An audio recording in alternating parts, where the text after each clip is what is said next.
sambil belajar Pancasila.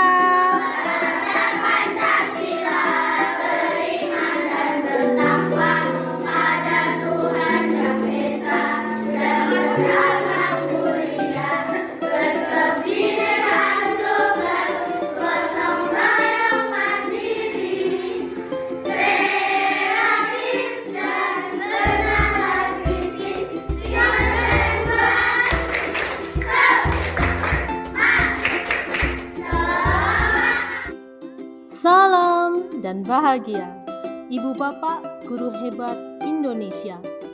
Pada kesempatan kali ini, izinkan saya menarik kesimpulan dan merefleksi pemikiran-pemikiran Ki Hajar Dewantara. Ibu dan Bapak, anak bukanlah kertas kosong.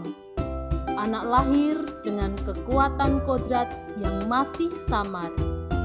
Menurut Ki Hajar Dewantara, pendidikan bertujuan menuntun segala kodrat yang ada pada anak agar mereka dapat mencapai keselamatan dan kebahagiaan yang setinggi-tingginya.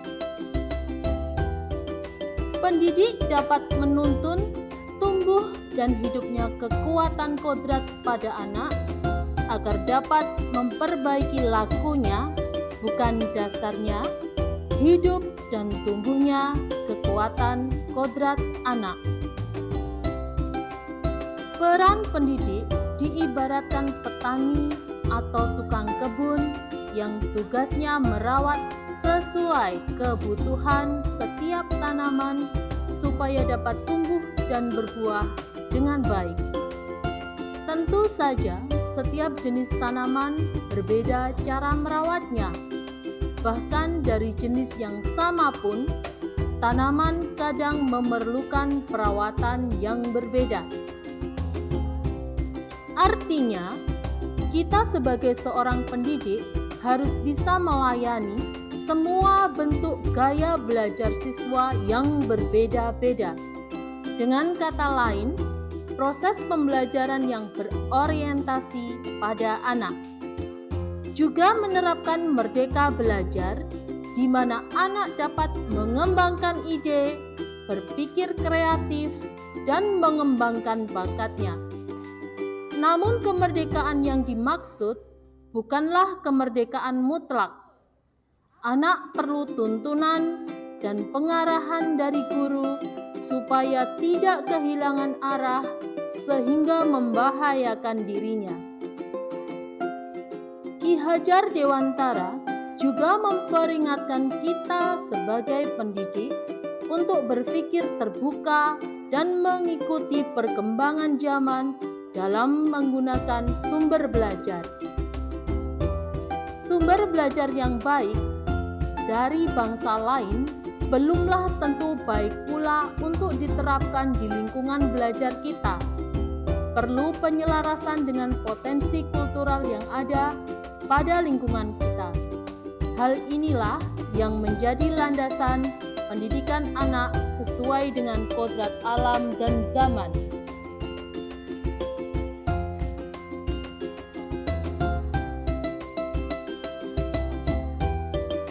Kodrat alam berkaitan dengan lingkungan, tempat tinggal, juga sifatnya. Sedangkan kodrat zaman berkaitan dengan isi dan iramanya. Anak yang telah membawa sifat dan karakternya masing-masing. Kita sebagai guru tidak dapat menghapus hal tersebut, hanya dapat menunjukkan dan membimbing anak agar sifat baik semakin muncul serta menyamarkan sifat jeleknya. Dalam proses pembelajaran, kita sebagai pendidik juga harus membawa kebahagiaan, menyajikan pembelajaran berbasis permainan, sehingga anak senang dan pembelajaran menjadi bermakna. Jauh pada tahun-tahun berikutnya setelah anak tumbuh dewasa, ia akan tetap mengingat proses pembelajaran menyenangkan yang pernah dilaluinya. Apalagi menggunakan permainan tradisional dari lingkungan sekitar. Selain bermakna, juga kita mengajak anak melestarikan, memasukkan budaya. Ibu dan Bapak Guru Hebat Indonesia, hal terpenting yang harus kita lakukan adalah menghormati dan memperlakukan anak sesuai kodratnya, memberikan pelayanan setulus hati, memberi teladan atau ing ngarsa sung tulodo, membangun semangat atau ing madya mangun karsa, dan memberikan dorongan atau tutwuri handayani. Menuntun mereka menjadi pribadi yang terampil, berakhlak mulia, dan bijaksana, sehingga mereka mencapai kebahagiaan yang setinggi-tingginya. Ibu dan Bapak Guru Hebat Indonesia, saya telah menyadari beberapa hal setelah mempelajari pemikiran Ki Hajar Dewantara. Hal-hal tersebut antara lain, sebelumnya saya memandang dasar jiwa anak sebagai sehelai kertas yang kosong, sehingga pendidik berkuasa sepenuhnya untuk mengisi kertas itu sesuai kehendaknya.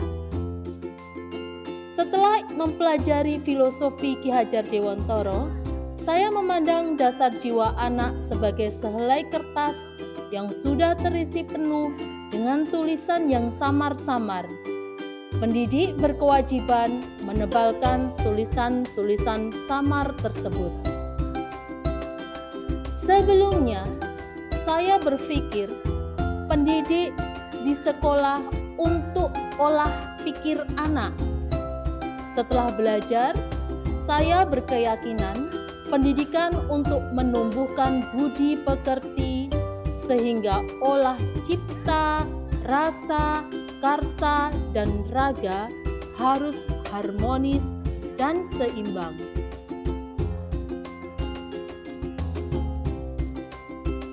Ibu dan Bapak, hal lain yang dapat saya pelajari adalah dulu permainan di dalam pengajaran hanya saya lakukan sesekali. Setelah ini, permainan dapat dijadikan bagian dari proses pembelajaran. Permainan yang bersifat olahraga dapat mendidik anak dalam hal kekuatan, kesehatan badan, kecekatan, ketajaman penglihatan, dan keberanian. Sebelumnya, saya berfokus untuk menuntaskan materi. Setelah belajar filosofi Ki Hajar Dewantara, saya berfokus pada sukacita anak mengikuti pembelajaran. Ibu dan Bapak Guru Hebat Indonesia, demikianlah hasil kesimpulan dan refleksi pemikiran-pemikiran Ki Hajar Dewantara yang dapat saya sampaikan. Semoga menginspirasi kita semua. Salam dan bahagia.